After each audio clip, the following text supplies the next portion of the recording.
table ronde. Donc Monsieur Richard, Bodo Richard, si vous voulez bien nous rejoindre.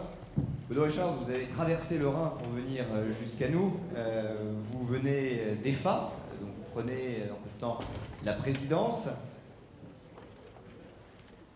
Vous siégez depuis de nombreuses années à la commission audit d'EFA. Vous êtes investi également à de multiples reprises dans le débat européen et pour défendre notamment l'exercice libéral du commissariat aux comptes et notamment dans la réforme européenne de l'audit. Fédération européenne donc des organisations nationales œuvrant principalement sur le marché des PME.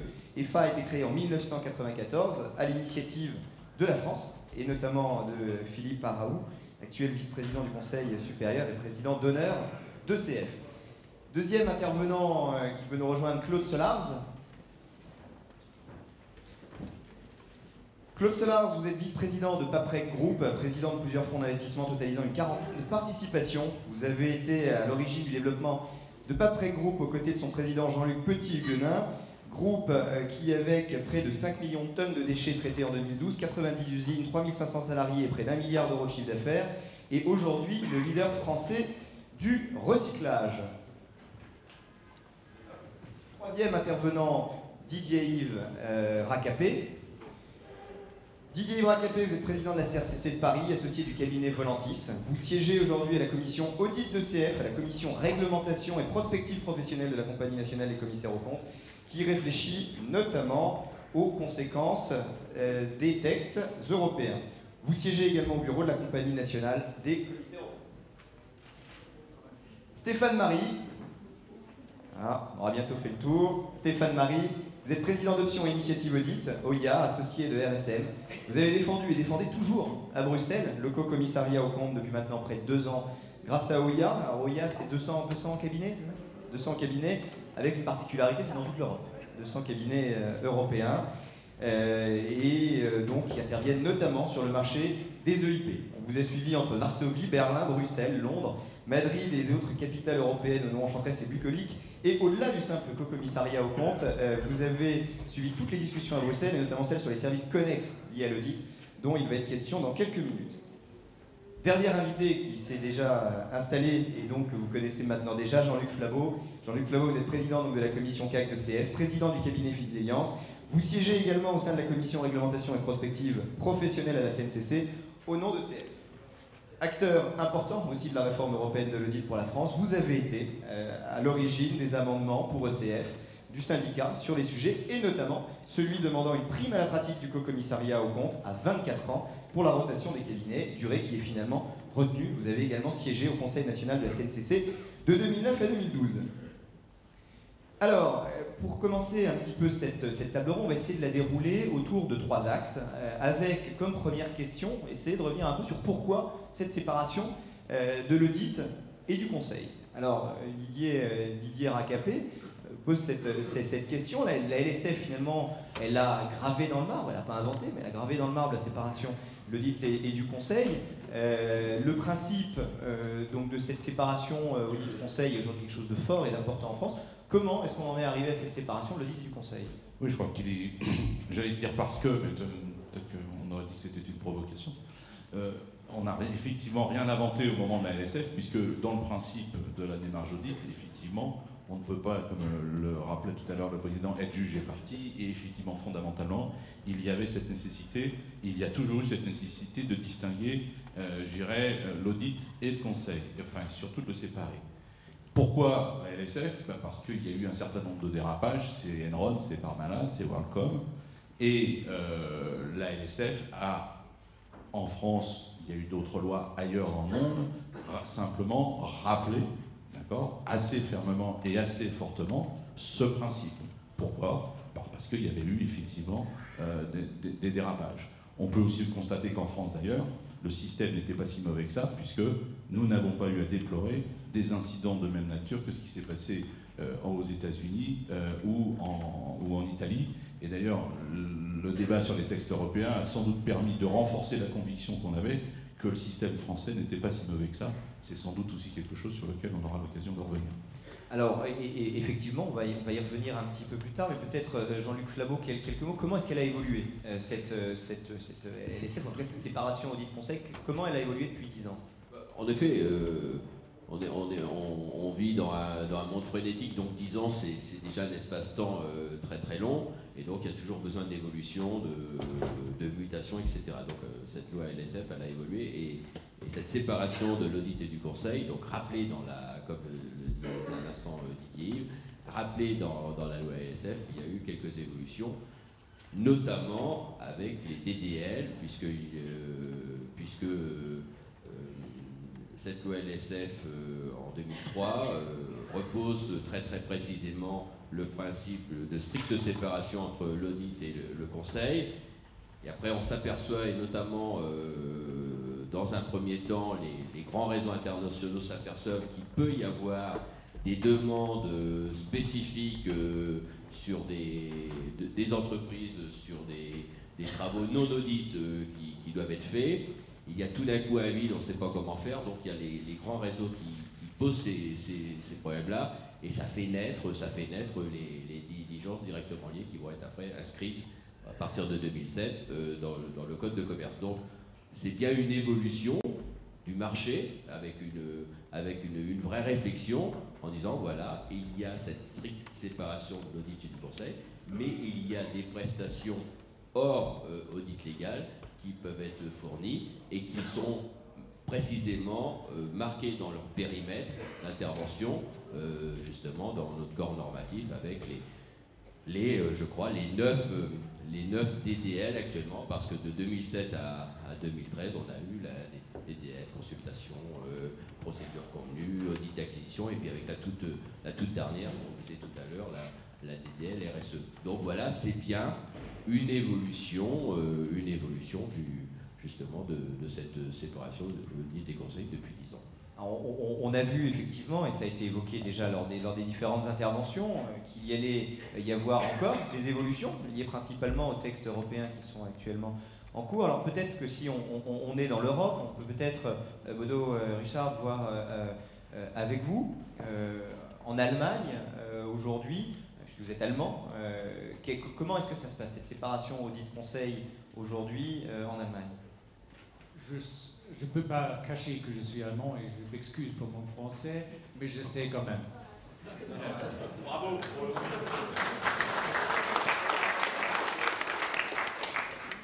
En Allemagne, on a une situation où c'est bien décrit par la loi.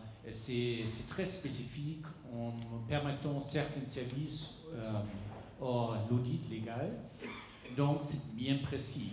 On a toujours les mêmes questions. On a les questions sur l'Europe, on a la question de la qualité de l'audit. Et la qualité de l'audit dépend bien sûr sur l'indépendance de l'auditeur. Donc c'est toujours lié. La qualité de l'audit, il y a des autres caractéristiques quand même, mais l'indépendance est assez important. Donc il reste toujours la question, est-ce que l'auditeur est bien indépendant du client, mais à l'autre côté, il y a une valeur pour la prestation des services hors de l'audit légal, parce que l'auditeur connaît très bien le client, il peut vraiment ajouter la valeur demandée. Monsieur Nicolas a fait notion de ça, donc c'est assez important pour être capable de donner une prestation de service bien supérieure. Donc il y a une variété sur les pays différentes, et il faut avoir une certaine. Par exemple, il y a la France qui est probablement le plus stricte. Et il y a les autres pays anglo-américains qui sont très libéraux. Et en Allemagne, on a peut-être choisi une mi-chemin. Donc, il reste la question, si on parle de l'Europe, est-ce que c'est sage d'avoir des aspects tellement différents, ou est-ce que c'est nécessaire d'avoir une unification? La réponse, à mon avis, c'est assez clair, mais ça veut dire qu'il faut avoir une certaine compréhension de base qui est commun pour l'Europe. Par contre, quand même, il reste certaines caractéristiques individuelles dans le pays.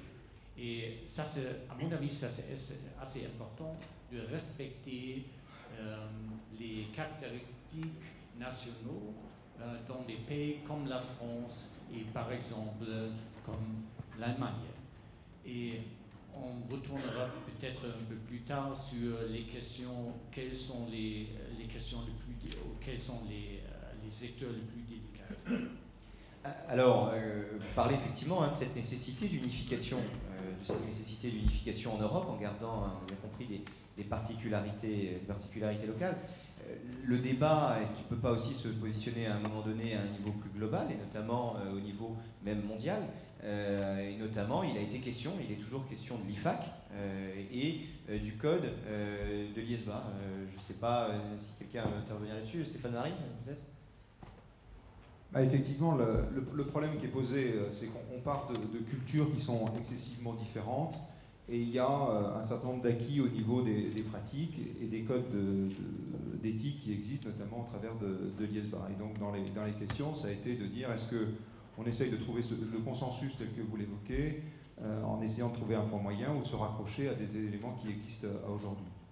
Je crois qu'il est important quand même de partir effectivement des éléments culturels, et aussi important de partir des attentes et des objectifs de la réforme de l'audit, à la fois en termes d'indépendance, en termes de concentration et de qualité des missions.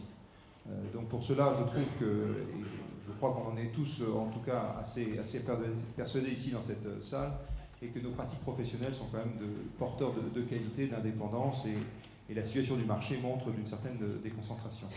Donc il s'agit de préserver, mais aussi de valoriser les qualités qu'on a su démontrer, et pour cela faire attention aux pratiques qui pourraient amener à faire tomber un certain nombre de barrières en termes de séparation d'audit et conseil, tout en étant bien conscient qu'il faut garder des compétences en termes de conseil, puisque je crois que Yves l'a rappelé fort justement, que autant il faut être sérieux sur un dossier donné, autant il faut que dans nos cabinets on ait des capacités de porter des prestations sur d'autres clients dans des métiers qui sont du conseil, et qui sont celles qu'on peut avoir en tant qu'expert comptable par ailleurs. D'autant que les missions d'audit sont surtout souvent de plus en plus complexes. Donc cette séparation très utile, avec la complexité de cultures très différentes, et pour cela, je pense que Hugo, vous allez relancer le débat. Oui, juste pour parler un petit peu sur le code ISBA, parce qu'effectivement on sait qu'il y a une liste aussi de services dans ce code ISBA. Je crois notamment qu'il est question que l'autorévision soit quelque chose qui soit plutôt admis sur certaines conditions, effectivement, mais enfin ce point est dans le code ISBA. Jean-Luc Flabeau. Oui, simplement pour compléter ce que nous dit Stéphane, c'est que on voit bien dans les discussions qu'on a actuellement au niveau de la profession pour essayer d'avoir une position commune sur le sujet, c'est pas simple.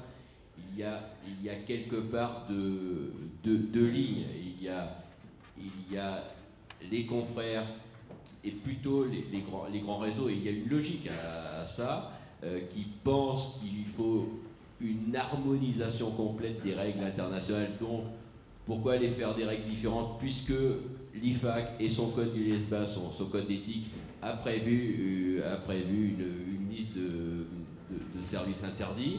Donc il y a plutôt, donc avec une harmonisation complète au niveau de l'Europe et donc de la planète. Et il y a aussi une autre ligne qui dit attention, on ne peut pas non plus tout homogénéiser, tout aplanir comme ça, parce qu'il faut bien regarder toutes les conséquences, etc. Enfin, je parle le contrôle des... Mais je crois qu'aujourd'hui, il y a ces deux groupes de pensée, de réflexion sur le sujet. Alors, Stéphane Marie. Surtout qu'on est dans une profession qui est relativement régalienne, donc il est important qu'on garde ces qualités-là. Il est vrai que les DDL qui étaient évoqués ont apporté un cadre conceptuel à l'exercice de nos missions qu'on a pu effectuer hors du champ strict de la mission de commissaire aux comptes, et ça a été, je pense, un élément de progression de la qualité de notre mission et de la façon dont on pouvait pratiquer. Maintenant, la vie économique va très vite, et la rapidité à laquelle les DDL peuvent être mises en application peut poser des difficultés. Je crois que la difficulté de la RSE a été une illustration assez récente. Maintenant, passer d'un système réglementé, peut-être trop réglementé par rapport à la vie économique, à un système trop anglo-saxon, trop ouvert, serait aller un peu vite en besogne. Donc je pense qu'il est comme toute chose, il faut aller un petit peu pas à pas et un peu garder nos racines et donc d'une certaine façon préserver un petit peu le cadre conceptuel des délais. Alors, oui, M. Richard. Il est quand même remarquable parce qu'il y avait une proposition de la Commission européenne en 2002 avec le Statutory Auditors Independence in the European Union, a set of fundamental principles.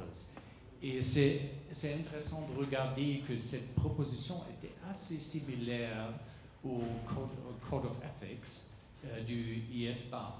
Donc il y avait une certaine,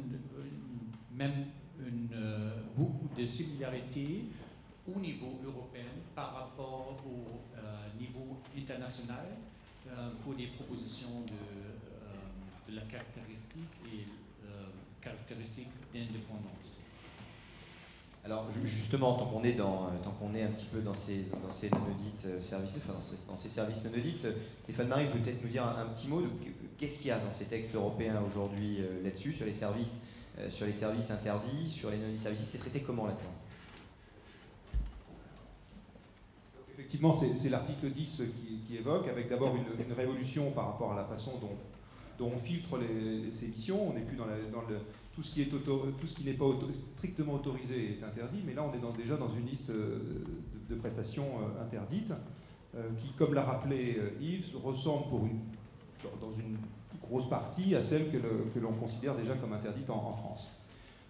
Les deux évolutions principales, c'est le fait de, ce cas conceptuel qui est différent, et deux, que dans la liste, et là peut-être que ma personne à droite pourra évoquer un petit peu les sujets au niveau plus culturel, c'est qu'il y a maintenant des éléments, notamment en matière fiscale, qui sont un peu plus qui sont autorisés, alors qu'elles l'étaient plutôt pas en France actuellement. Et ensuite, il y a une grille de lecture en termes international qui est différente. C'est-à-dire que pour le commissaire aux comptes dans son pays, donc puisqu'on va parler en France, les missions seraient interdites. Des missions qui seraient faites dans des filiales de son client à l'étranger, dans l'espace européen, pour certaines, pourraient être autorisées sous certains principes de sauvegarde.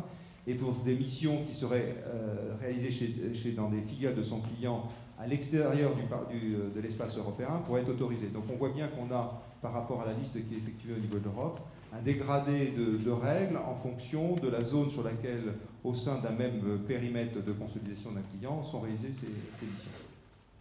Oui, on ne peut pas oublier de savoir comment le texte s'est finalisé. C'est-à-dire que quand effectivement, le texte tel qu'il est prévoit la possibilité de rajouter à la liste noire et prévoit pour les États la possibilité d'encadrer ce qui est autorisé. D'accord ? Donc, et là, on sent bien que c'est la discussion qui permet éventuellement à la France de travailler sur ce qui est son système actuel, mais on sait aussi que tu mentionnais, Stéphane, la fiscalité. On sait que c'est un sujet qui est plutôt une préoccupation là, de nos amis allemands. Donc c'est un texte qui permet, comme le disait Bodo Richard tout à l'heure, de travailler aussi sur les spécificités locales qu'on ne peut pas ignorer. Et n'oublions pas non plus qu'entre une structure mentale, juridique, étatique, anglo-saxonne et une structure mentale, juridique, de droit latin, qui est plutôt la nôtre et qui est encore peut-être plus marquée sur des pays du sud de l'Europe, on ne va pas aborder les problématiques de la même manière. Donc l'uniformisation, l'unité, elle n'est pas simple, elle n'est pas simple sans doute à réaliser. Ce qui d'ailleurs rend encore plus important le travail qui a été fait, notamment dans les contacts à la base avec les autres confrères, avec les autres autorités de tous les pays, parce que je pense que l'avenir, et d'ailleurs sur les textes européens, il y a une chose dont on doit être absolument convaincu aujourd'hui, c'est que le travail ne fait que commencer. Parce que je pense qu'on a tous compris une chose, c'est que s'il venait à un responsable quelconque bruxellois de revenir sur une problématique de réglementation de l'audit, il faudrait que ça se fasse différemment et qu'on soit présent très très en amont, ce que j'espère nous aurons réussi à faire par le travail de tous. Il ne s'agit pas ici de mettre plus l'un en avant que l'autre, simplement de bien savoir que l'enjeu, ça va être demain de travailler entre commissaires aux comptes, entre auditeurs, européens, pour justement travailler sur les différences, savoir comment on les gomme, comment on rend les choses compatibles et que l'amalgame puisse finir demain, dans 5 ans, dans 10 ans, dans 15 ans, je ne sais pas, à être vraiment tout à fait performant. C'est simplement c'est vrai que c'est un règlement hybride ou comme tu disais Yves tout à l'heure, un règlement de compromis, parce qu'on a tous appris qu'un règlement européen était d'application immédiate et applicable à tous les États. Et là, non, il va y avoir en effet, comme on le disait, ces discussions, ce démarrage de discussions avec notamment les pouvoirs publics dans les États membres. Alors, le retour, on va essayer de revenir un petit peu en France. Et revenir un petit peu en France, donc ça part par vous. Club Solars, vous avez donc, après groupe, il y a 15-20 ans, c'était 5 millions d'euros de chiffre d'affaires et 45 salariés. Aujourd'hui, c'est 3500 et 800 millions, enfin, moins d'un milliard d'euros. Donc, vous êtes un grand consommateur de conseils externes, et notamment sur toutes les acquisitions réalisées par le groupe, sur l'importante croissance externe réalisée. Comment est-ce que vous percevez aujourd'hui cette séparation de l'audit et du conseil en tant que chef d'entreprise? Tout d'abord, j'occupe ici une position originale puisque je suis le client. Et vous dire, tout d'abord, non parce qu'on ne l'évoque pas beaucoup, et vous dire que les experts comptables, plus nos commissaires aux comptes, sont vraiment complémentaires dans l'entreprise et représentent une grande richesse dans la méthodologie de travail. Et quand nos commissaires aux comptes et nos experts comptables occupent des fonctions, je dirais, communes ou similaires, c'est quand même extrêmement important également. Alors, passez ce premier point sur la séparation audit-conseil qui vous intéresse. Je pense qu'un chef d'entreprise comme nous a deux façons de voir les choses. Et vous parlez du cas Paprec. Donc Paprec, je ne vais pas en parler plus, tu l'as extrêmement bien décrit. C'est une société qui a 20 ans cette année, qui se distingue d'abord par des valeurs fortes, une entreprise qui lutte contre le racisme et l'antisémitisme, qui lutte contre toutes les formes d'exclusion. Voilà, et donc qui est une entreprise, je dirais, extrêmement intéressante. C'est pour ça que j'y suis extrêmement bien. Voilà. Et donc qui a eu une croissance extrêmement forte dans ces 20 ans. Et un des éléments, et c'est l'élément que je vais aborder ensuite, ça a été surtout une croissance externe. Parce que d'abord, on a commencé par une croissance interne qui était de 70-30, 70%, 30% en croissance externe, et puis dans une France qui se désindustrialise, aujourd'hui c'est le contraire, et on a à peu près 70% de croissance externe. Et bon, donc dans ce cas-là, deux façons de voir les choses. En tant que chef d'entreprise, oui, j'aimerais que notre commissaire aux comptes réalise le plus de missions possible et qu'on l'utilise au maximum parce qu'il nous coûte une fortune. Et c'est vrai, on n'évoque pas, personne n'a parlé des honoraires, c'est quand même extrêmement important, c'est extrêmement cher. Et donc on aimerait qu'il occupe toutes les fonctions et surtout lui en demander le maximum. Et en tant que chef d'entreprise qui rachète des sociétés, alors là oui, je suis très heureux de trouver en face un CAC indépendant de la boîte et en qui on a vraiment la certitude que son indépendance est un garant que les éléments, les chiffres qu'on va rencontrer ont été authentifiés et qu'on peut avoir confiance. Donc une double position. Voilà. Je ne mettais aussi que prendre le chef d'entreprise à témoin pour légitimer la fin de la séparation audit-conseil, c'est de prendre en compte qu'une seule des deux données que je viens d'évoquer. Et donc, c'est pas moi qui prendrai position, puisque dans un cas, je suis pour une solution, et dans l'autre, je suis pour l'autre solution. Voilà, ça nous avance. Et la réaction Et surtout, vous rappelez que c'est cher. Mais non. Et si, c'est pour ça qu'on va multiplier les choses. Une réaction peut-être là-dessus, Stéphane Marie, sur ce point? Sur le côté cher, je pense que ça coûte sûrement, mais je pense que ça apporte aussi beaucoup de valeur. Donc, quand on met la balance, je ne suis pas sûr que ce soit si cher que ça. Non, je crois qu'effectivement, ce que vous notez là, c'est le fait que en tant que commissaire aux comptes, on doit être proche de nos clients et on doit être à leur écoute et bien faire attention à la façon dont ils évoluent et ils gèrent leurs affaires. C'est que comme ça qu'on fait un bon métier et que le métier nous permet d'avoir autant de plaisir. Donc là-dessus, il n'y a pas de souci. Après, sur le fait que effectivement, il ne faut pas que le commissaire aux comptes soit dans une position où il perd son indépendance et il ne permet pas au chef d'entreprise d'avoir la certitude que la mission qui est délivrée est une mission indépendante, une mission de confiance, une mission qui permet de dire les choses et pas une mission qui permet d'une certaine compromission. Donc je pense que là, mais l'éthique professionnelle est là, et donc, mais en même temps il faut veiller au grain. Après, il est effectivement vrai, et je crois que c'est l'attention de tous, que les commissaires aux comptes ont cette connaissance intime de l'entreprise, de ses enjeux, de son évolution, de sa stratégie, et il s'agit aussi de valoriser cette connaissance intime pour donner aussi au chef d'entreprise cette confiance dans la façon dont il peut conduire et prendre des risques par rapport à son évolution. Donc il y a cette dualité, mais en même temps il faut garder raison, et pour cela il est important d'avoir ces espèces de cadres qui permettent d'éviter une confusion des genres, parce que l'homme est faible et on peut vite tomber dans des travers. Alors, simplement, je vais essayer, cher Claude Solars, d'essayer d'apporter une réponse à votre dilemme que je sens terrible pour vous. Vous nous avez procédé quand même à peu près à une centaine de reprises de société. Voilà, et justement, vous nous avez rappelé toute la croissance extraordinaire, on vous en fait signe, du groupe Paprec. Et quelque part, eh bien, il était certainement beaucoup plus utile, beaucoup plus important pour vous de vous appuyer sur l'indépendance des auditeurs lors des nombreux audits d'acquisition que vous avez pu faire, justement de vous assurer de la faisabilité, de la fiabilité des informations, des opérations que vous avez pu faire. Ça a certainement été beaucoup plus profitable à votre groupe que de dire le commissaire compte il me coûte cher, et puis finalement si je pouvais avoir qu'un interlocuteur plutôt que deux, je crois que pour Paprec a certainement trouvé beaucoup plus d'intérêt sur la deuxième réponse que vous nous avez apportée, mais je vous laisse. De toute façon, c'est incontournable, donc c'est pas la peine d'en parler 2 heures. Mais je crois aussi qu'il faut toujours prendre le temps de rappeler que les fondamentaux de la mission du commissaire aux comptes, c'est bien la certification des comptes. Alors c'est là où ça se complique, c'est qu'à la fois, il y a une mission et un service à rendre, je dirais de manière verticale, à l'entité et à ses actionnaires, puisque c'était à la base le rôle du commissaire aux comptes, la certification.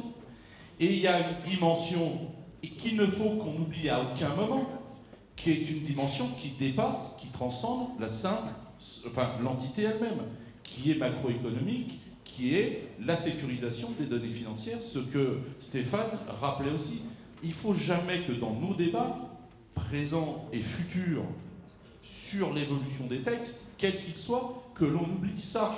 C'est-à-dire que quand on entend trop parler de dire c'est la valeur ajoutée, j'attends la valeur ajoutée du commissaire aux comptes, sans doute, mais il y en a une qui n'appartient pas à l'entreprise, qui appartient à l'économie, à la sécurité des flux financiers, à la sécurité des tiers, et celle-là, cette sécurité-là, n'appartient à personne d'autre qu'à la collectivité. Si on refuse d'avoir cette approche-là, je pense qu'on aura un moment tout faux.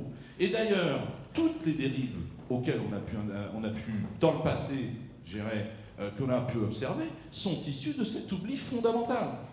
C'est sûr que dans un monde pur, on n'aurait pas besoin de réglementation, mais comme tu disais, l'homme peut être faible, Stéphane, mais c'est qu'à certains moments, on va oublier ça, le risque existe. Comment on parle de risque? Je reste persuadé qu'il y a nécessité, quel que soit le pays, Bodo, il y a nécessité d'un encadrement, et au moins si en Europe on pouvait tomber sur un point d'ancrage en disant il doit y avoir un cadre, ça pourrait être intéressant. Ensuite, que ce soit variable d'un pays à l'autre, parce que l'histoire, le droit, tout ça sont des choses différentes et qu'on n'est pas encore allé sans doute assez loin pour faire l'Europe unie, il n'en demeure pas moins vrai que si on pouvait au moins tomber sur la nécessité qui est un cadre, d'accord, ça pourrait être une base intéressante pour évoluer au plan non seulement français, mais européen. Ce qui permettrait d'ailleurs à la France de se sentir peut-être sur un certain nombre de sujets un peu moins seul. Alors là, on voit effectivement dans cette séparation audit-conseil le côté qualitatif. Il y a peut-être aussi, est-ce que cette séparation forte audit-conseil aujourd'hui en France, elle joue un rôle sur la déconcentration? On a parlé déjà à plusieurs reprises, Jean-Luc Flavaux. Est-ce qu'il y a une déconcentration liée à cette séparation de l'audit et du conseil? Oui, on en est persuadé, et c'est pour ça que c'est un sujet qu'on considère comme stratégique pour le devenir de la profession, puisque quand quand ce principe de séparation de l'audit du conseil est bien fait, quand le commissaire aux comptes se trouve dans des situations d'interdiction, il ne peut pas répondre à aux demandes des entreprises, il va devoir se tourner vers d'autres prestataires. Alors je suis assez surpris, on parle toujours de prestataires extérieurs à la profession. Bien sûr que c'est, et Yves nous l'a rappelé, bien sûr que c'est une réalité. Mais ça m'embête toujours qu'on parle toujours que des prestataires extérieurs à la profession. Il y a aussi l'intervention, on n'en parle jamais, on n'en parle pas assez souvent au sein de la compagnie, il y a aussi l'intervention des experts comptables. Il y a bien l'intervention des experts comptables, on a la plus haute représentation du Conseil supérieur de l'ordre des experts comptables, il y a bien l'expert comptable dans le dispositif. Bien évidemment qu'il y a des interventions ailleurs, mais je crois qu'il faut toujours rappeler le rôle de l'expert comptable à côté du chef d'entreprise, à côté du commissaire aux comptes, et aussi, et donc bien évidemment dans les plus belles PME, etc., comme dans les grandes entreprises. Je ne suis pas en train de dire d'autres intervenants, ça n'existe pas, bien sûr que non, on le sait bien, mais je ne veux pas non plus caricaturer à l'excès. Stéphane Marie, peut-être un mot là-dessus, puisque vous êtes un cabinet aujourd'hui, et OIA, je crois le mouvement OIA est quand même dans cet espace créé justement aujourd'hui en France, qui est, vous m'arrêtez si je me trompe, mais le marché français est l'un des plus déconcentrés aujourd'hui d'Europe. Oui, bien sûr, mais c'est aussi lié, c'est pas le débat d'aujourd'hui, mais lié au co-commissariat au compte. Maintenant, il est vrai que le fait d'avoir la possibilité pour un acteur de pouvoir, par des missions particulières, des missions ponctuelles, gagner la confiance du chef d'entreprise, montrer sa capacité à délivrer des prestations de valeur ajoutée, c'est aussi un moyen pour ce professionnel, et on le porte de nos voeux que ce professionnel soit effectivement un expert comptable, pour ce professionnel de montrer toutes ses qualités. Il faut voir dans le cadre de la rotation des mandats, si on revient sur le débat européen, dans le cadre d'autres mandats, de pouvoir démontrer donc sa capacité et pouvoir solliciter la confiance du chef d'entreprise dans un nouveau mandat. Donc je crois que c'est aussi l'occasion d'ouvrir des possibilités, alors que rentrer par un mandat de commissaire aux comptes est quelque chose qui est toujours beaucoup plus engageant. C'est un mandat de 6 ans, c'est plus structurant, et il y a une barrière naturelle de notoriété, de visibilité qui est forte. Et d'ailleurs, mais je crois qu'on en avait une fois débattu, Stéphane, je pense que les DDL, pour revenir dessus, 2 secondes, si on les regarde de manière positive, elles ont au moins une vertu, c'est de dire je peux, c'est de savoir est-ce que mon cabinet a la ressource en compétences que tu exprimais pour mener telle ou telle mission. Et si oui, il y a la problématique de la mission connexe à l'audit, ce sera la DDL, mais aussi il y a du coup l'offre de service qu'on peut faire à toutes les autres entreprises pour lesquelles je ne suis pas commissaire aux comptes. Donc la problématique dépasse largement simplement les DDL dans un mandat de commissaire aux comptes, et nous devrions tous à l'avenir nous interroger sur comment développer la présence de compétences dans les cabinets pour justement offrir des prestations, quelles qu'elles soient, dans le cadre encadré d'une mission de commissariat aux comptes s'il s'agit de mission d'un audit, et puis de missions plus libres demain quand on n'est pas commissaire aux comptes. Donc je pense que le sujet qu'on aborde là est aussi et d'abord peut-être la définition des compétences que l'on a ou que l'on n'a pas, et celles que l'on n'a pas, au moins c'est toute la trace de l'évolution du cabinet et des investissements futurs à faire peut-être dans les cabinets pour développer tout ça. Je pense que c'est un message aussi qu'il faut qu'on fasse passer. Le CEF organise assez régulièrement, je dirais, des séminaires sur l'avenir, sur comment sera la profession de demain. Ça doit faire le lien avec ça, et je crois que cette problématique des compétences est importante à mettre en œuvre, enfin à souligner là, à cet instant. Jean-Luc Laveau, il y a une réflexion là-dessus? Toujours sur la question sur la concentration que vous posiez, vous disiez tout à l'heure, Baudot, qu'il y avait, c'est vrai, il y a trois types de pays avec, sur les services non audits. Des pays anglo-saxons, plutôt avec des services interdits relativement restreints. Des pays comme l'Allemagne dans des positions intermédiaires, et puis des pays comme la France ou encore la Belgique plutôt avec un peu plus de stricte séparation audit et conseil. Simplement, quand on observe l'avantage du chantier de la réforme de l'audit, c'est qu'on s'est tous un peu promenés, puis on a tous ouvert les yeux sur notre environnement chez nos voisins. Et quand on a été voir les voisins, nos principaux voisins, on s'est aperçu que finalement, dans beaucoup de pays, il y avait une concentration de l'audit forte. Donc aujourd'hui, dire si on va vers une application du code de l'ISBA, etc., d'avoir les mêmes règles partout au niveau international, qu'est-ce qui ferait que demain, on ne va pas avoir en France une concentration forte? Et ce que nous, on ne souhaite pas chez ECF, c'est de dire, aujourd'hui, on est 17, 18 000 commis en compte, on n'a pas envie que dans 10 ou 15 ans, on soit 2500, 3000 ou 4000 commis en compte, c'est ça qu'on n'a pas envie. Alors, Baudouin Richard, vous vouliez, je crois, réagir sur ce qui avait été dit précédemment, et peut-être aussi nous parler des secteurs à risque dont vous vouliez évoquer tout à l'heure là. Oui, il y a quelque chose d'autre qui dans ma tête. Parce que si j'entends parler de la compétence, il y a deux façons de compétence. C'est la compétence technique, mais il y a également une compétence, comment de la personnalité. Ça veut dire une personne peut être techniquement dans la loi d'indépendance parfaitement gardée, quand même il agit tout à fait dépendant du client. Et c'est pas bon. Donc il y a un grand danger de la qualité d'audit. Donc, à mon avis, c'est très important d'assurer la formation d'une certaine personnalité de commissaire aux comptes en plus de la compétence technique. Donc, on ne peut pas, à mon avis, on ne peut pas décrire dans la loi chaque millimètre d'indépendance de la séparation entre être dépendant et être indépendant.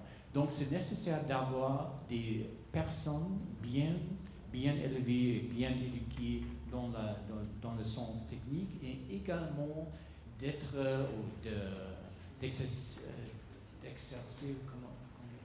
d'exercer une certaine résistance contre, peut-être, quand même si c'est très cher, contre une certaine pouvoir du client qui n'est pas acceptable. Donc, à mon avis, ça c'est un point très important de fournir le cadre d'une éducation professionnelle qui est extrêmement important. Et en plus, je crois, il y a une rôle qui est très importante du comité de surveillance. Parce que, de nouveau, je ne crois pas qu'on peut décrire exactement la ligne entre la faiblesse d'une indépendance potentielle, d'une dépendance potentielle et la valeur ajoutée. Je crois la comité de surveillance a une grande responsabilité de surveillance, assurer l'indépendance de l'auditeur par choisir les projets, les mandats avec très grand soin pour éviter cette danger d'une certaine dépendance. Je crois que les deux éléments sont extrêmement importants. La formation professionnelle dans deux sens, comme j'ai expliqué, et également le rôle du comité de surveillance. Alors, on aura effectivement tout à l'heure l'intervention de Philippe Stein, donc secrétaire général du H3C, qui je pense va revenir en long, en large et en travers sur ce rôle effectivement aujourd'hui du régulateur. Le temps évidemment file trop vite.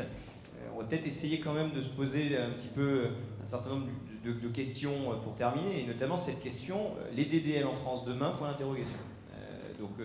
Je sais pas, Didier Rinquepé, Jean-Luc Flabeau, est-ce que...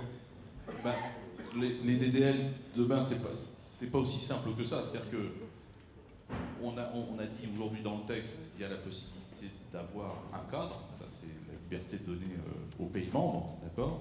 La question va être de savoir, est-ce que la structure actuelle, qui, je le rappelle, en ce qui concerne les DDL, repose sur un article du Code de commerce, qui dit qu'il ne peut y avoir d'autres interventions du commissaire aux comptes que si il y a une norme dite DDL. La question, on en a, c'est vrai que c'était un des sujets hier évoqué au bureau, puisqu'il y a un travail qui est en train d'être fait sur le peignage de toutes les dispositions pour savoir quelles pourraient être les conséquences sur l'ensemble législatif et réglementaire français. Si demain il nous est démontré, par exemple, que cet article du Code de commerce qui impose un texte doit sauter dans le cadre de l'harmonisation européenne, il faudra bien qu'on se pose la question de savoir par quoi on va le remplacer. Et c'est là où, bien entendu, les convictions des uns et des autres vont devoir largement s'exprimer, même si je perçois, que ce soit dans les interventions du président Mort, du président Nicolas ou dans nos échanges, des bases de consensus qui me semblent assez évidentes. Sans doute que les curseurs vont pas s'arrêter aux mêmes endroits. Ça j'ai bien compris, d'accord. Mais le débat va être riche, va être dense, lourd sans doute, mais il ne fait pas de doute qu'il faut un cadre. Alors, est-ce que ça s'appellera encore DDL? J'en sais rien. Si on pouvait le garder, moi j'ai quand même souvenir, à la fin de la période d'écriture des DDL, de remarques en disant c'est bien, finalement on peut tout faire. Donc ce qui était la trace et la traduction du fait que ça satisfaisait quand même à un instant T le plus grand nombre. Donc il faut aussi qu'on soit prudent pour dire demain on ne va pas jeter le bébé avec l'eau du bain. Voilà. Jean-Luc Lahaut peut-être, et puis Baudouin Richard. Oui, enfin, et puis je crois que Stéphane tout à l'heure nous l'a dit, c'est d'essayer de trouver le système le plus intelligent pour justement qu'il y ait un atterrissage le plus doux possible et qu'il n'y ait pas une fracture brutale par rapport à notre système actuel. Et on a les spécificités, comme vous l'avez rappelé, les spécificités de chaque pays. Donc nous, on a nos spécificités. Il va falloir, en effet, comme Didier, je ne sais pas le devenir, etc. Mais j'espère que déjà, qu'on puisse, au niveau de la profession, avoir une position commune. Je crois qu'elle n'est pas encore acquise aujourd'hui. Et après avoir la meilleure écoute au niveau des pouvoirs publics pour justement avoir préserver nos pratiques actuelles. Baudouin Richard, vous vouliez réagir là-dessus? Oui, moi je reste européen, mais quand même avec une certaine sympathie pour, ou peut-être même respect pour les régions différentes. Et je crois la France c'est vraiment une question où c'est une question de respect pour l'histoire, du développement de la relation entre les auditeurs et les clients. Donc, c'est pas impossible d'être l'élu européen, mais respecter la région et l'histoire quand même. Stéphane Marie, donc aujourd'hui, c'est les DDL, les cabinets un petit peu sur lesquels vous exercez donc chez Oya. Comment est-ce que vous percevez aujourd'hui potentiellement donc cette modification du paysage des DDL en France? À la fois comme un danger, comme une opportunité. Un danger, c'est de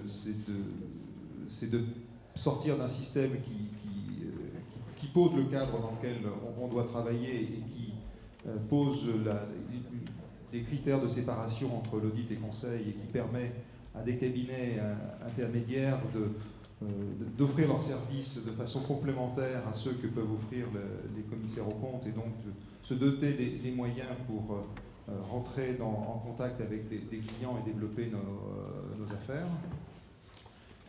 Avec opportunité, parce qu'effectivement, on mesure bien que le champ strict et rigide des DDL pose un problème de développement de nos affaires par rapport aux évolutions de texte et laisse un peu trop facilement la porte ouverte à d'autres professionnels que malheureusement peut-être en tant qu'expert comptable, on ne mesure pas l'intensité et la capacité commerciale et qu'on ne prend pas de notre point de vue. On ne prend pas les mesures pour essayer de démontrer que les experts comptables peuvent être des acteurs de même qui peuvent rendre ces prestations.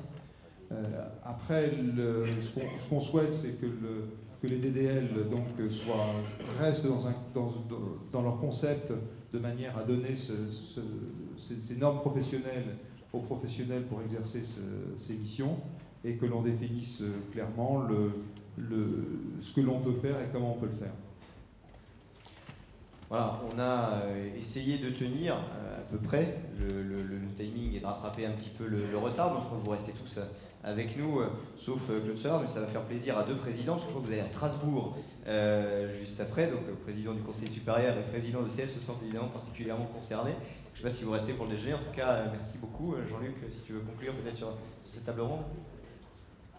Oui, bien, vous voyez ce sujet de la séparation audit-conseil des services non audits. Encore une fois, il nous paraît chez ECF extrêmement important. Et puis il est stratégique. Il est vraiment stratégique. Je crois qu'on est tous, on l'a vu par nos échanges, on est tous d'accord sur ce point-là. Il peut, à lui seul, changer la physionomie de la profession dans les années qui viennent. Donc on doit y être très vigilant. On doit nous, chez ECF, continuer à avancer sur ce sujet. Bien sûr aussi écouter les arguments de notre environnement, tous les argumentaires de notre environnement, etc. Et bien sûr être au niveau de la compagnie nationale, être force de proposition pour avancer sur ce sujet, pour essayer qu'il y ait en effet une cohésion sur l'ensemble de la profession. Ça me paraît très important. Merci à tous. Je pense qu'on peut vous applaudir.